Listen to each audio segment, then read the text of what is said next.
US President Donald Trump says he believes a deal with Iran is very possible, but threatened to again bomb the country if negotiations fell apart.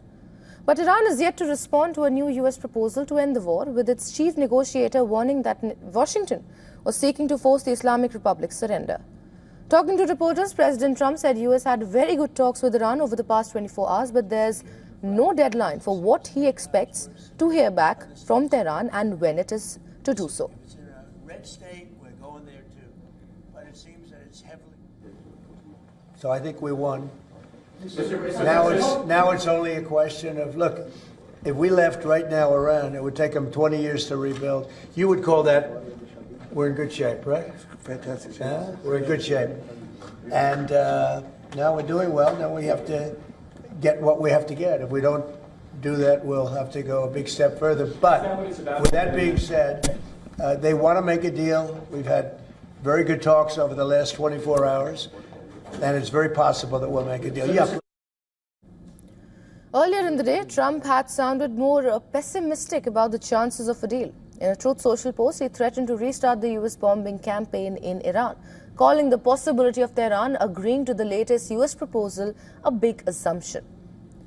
Shortly after President Trump's post, the US military announced that it has fired on an Iranian-flagged oil tanker and disabled its rudder. US Central Command said the ship was trying to breach the US blockade of Iranian ports. Well, Trump has halted a short-lived military operation to reopen the Strait of Hormuz, raising hopes for a deal. Meanwhile, Iranian Foreign Minister spokesman Ismail Bakai told local media that the US plan and proposal are still under review. Tehran would communicate its position to mediator Pakistan, quote-unquote, after finalizing all of its views. Meanwhile, Mohammad Ghalibaf, Iran's parliament speaker, who has taken the lead in negotiations, has warned that Washington is seeking economic pressure and media manipulation through a naval blockade and wants to destroy the country's cohesion in order to force Iran to surrender. Ghalibaf also appeared to mock reports that indicated the two sides were close to a deal, writing on social media in English that Operation Trust Me Bro has failed.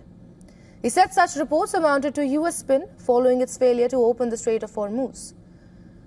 Earlier on Wednesday, Axios reported that Washington and Tehran were close to agreeing on a one-page memorandum of understanding to end the war. Well, the report said that the US expected Iran to respond to several key points in the next 48 hours. It was unclear how the memorandum differs from a 14-point plan proposed by Iran last week. Iranian lawmaker Ibrahim Rizai, a spokesperson for Parliament's powerful Foreign Policy and National Security Committee, has described the text as more of an American wish list than a reality.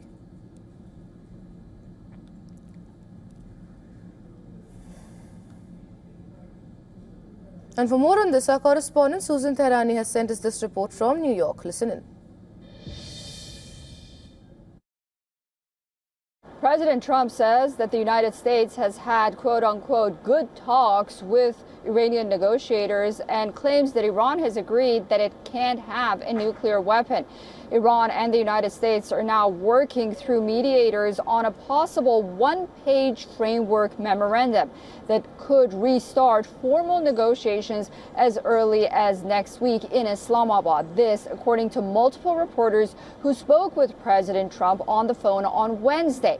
But the devil's in the detail. President Trump warned that if Tehran refuses a deal, the United States could very well resume bombing Iran at what he called, quote-unquote, a much higher level of intensity.